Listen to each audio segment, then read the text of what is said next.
अल्हम्दुलिल्लाह अल्हम्दुलिल्लाहि वकफ़ा वस्सलातु वस्सलामु अला सय्यिदिल अंबिया अम्मा बाद अऊज़ु बिल्लाहिस समीइल अलीम मिनश शैतानिर रजीम बिस्मिल्लाहिर रहमानिर रहीम वज़्कुर फ़िल किताबि इब्राहीम इन्नहु काना सिद्दीक़न नबिय्या इज़ क़ाला लि अबीही या अबती लिमा तअबुदु मा ला यस्मउ वला युबसिरु वला युगनी अन्का शैया। हर किस्म की हम्दो सना अल्लाह ताला की ज़ात वाला सफ़ात के लिए, जो सारे जहानों का खालिक व मालिक और पैदा करने वाला है, और लाखों करोड़ों दुरूद व सलाम रसूलुल्लाह सल्लल्लाहु अलैहि व आलिहि वसल्लम की ज़ात बाबरकत पर, जिनको अल्लाह ताला ने सारे जहानों का सरदार और सारे नबियों का इमाम बनाया और हमारे हादी रहबर और पेशवा हैं। हज़रत ज़करिया अलैहिस्सलाम और हज़रत मरियम और ईसा अलैहिस्सलाम का वाक़या बयान करने के बाद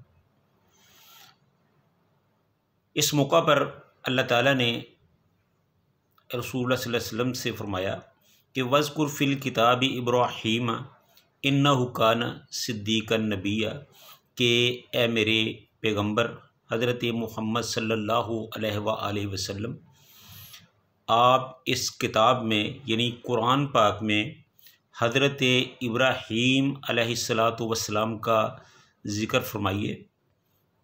इन्नहु काना सिद्दीक़न नबिय्या, बेशक हज़रत इब्राहीम अलैहिस्सलातु वस्सलाम अल्लाह के सच्चे और बरगदीदा नबी थे।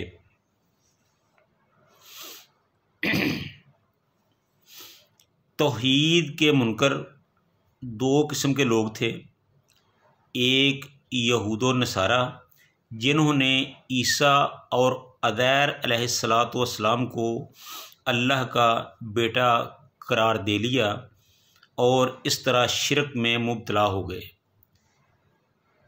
दूसरे मुशरिकीन अरब, जो बुत परस्ती में मुब्तला थे और इस गलत अकीदे के बावजूद हज़रत इब्राहीम अलैहिस्सलातु वस्सलाम के दीन पर कायम होने के दावेदार थे।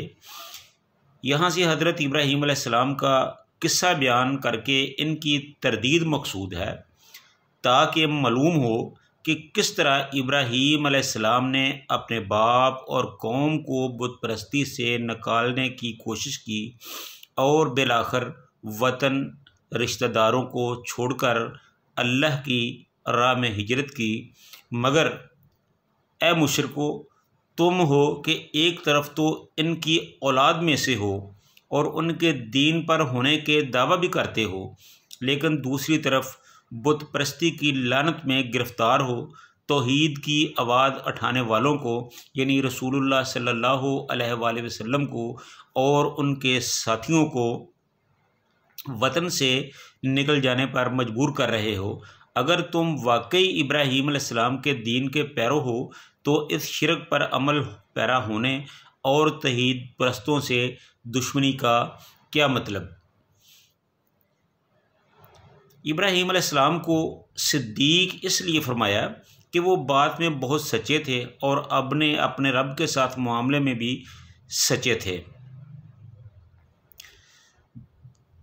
अल्लाह की खातिर घर से बेघर होना, आग में जलने को गवारा करना, वतन से बेवतन होना, परदेश में अपनी इज़्ज़त व नामूस के ख़तरे में होने को बर्दाश्त करना, बीवी बच्चों को बेआबाद संगलास वादी में छोड़ना, अकलौते बेटे को ज़िबा करने के हुक्म की तामील, 80 बरस की उम्र में ख़तने का हुक्म होने पर फ़ौरन अमल करना, ये इनकी हर मामले में सिदक की चंद एक मिसालें हैं।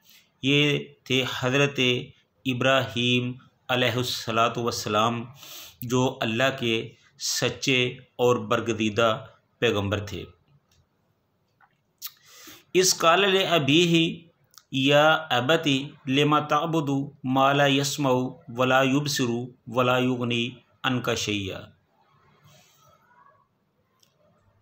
इस काला जब कहा इब्राहीम अलैहिस्सलाम ने अपने बाप से, या अबती ए अब्बाजान, लिमा ताबुदु, आप क्यों उनकी इबादत करते हो, ला यस्मउ, जो सुनते भी नहीं हैं, वला युबसिरु, और वो देखते भी नहीं हैं, वला युगनी अनका शैया, और ना ही वो किसी मामले में तुम्हारी कोई मदद कर सकते हैं, तुम्हें कोई फ़ायदा दे सकते हैं। तो ऐसी चीज़ों का की इबादत करने का क्या मकसद है?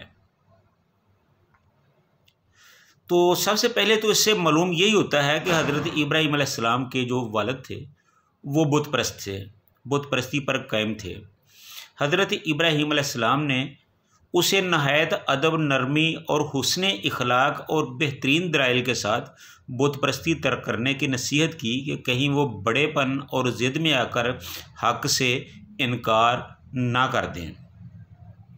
चनाचे सबसे पहले उन्होंने इनसे इन बुतों को पूजने की वजह पूछी कि जिनकी किसी अक्लमंद के नज़दीक कोई वक़्त ही नहीं है, तो उनकी तुम क्यों इबादत करते हो? इबादत तो उसकी होनी चाहिए जो हर तरह से दूसरों से गनी हो, यानी वो किसी का मोहताज ना हो, वो उसमें किसी किस्म की कोई कमज़ोरी ना हो, वो सब से बेनियाज हो, सब नेमतों का मालिक हो, सबको पैदा करने वाला, रिज़्क़ देने वाला, ज़िंदगी, मौत, सवाब और अजाब का मालिक हो।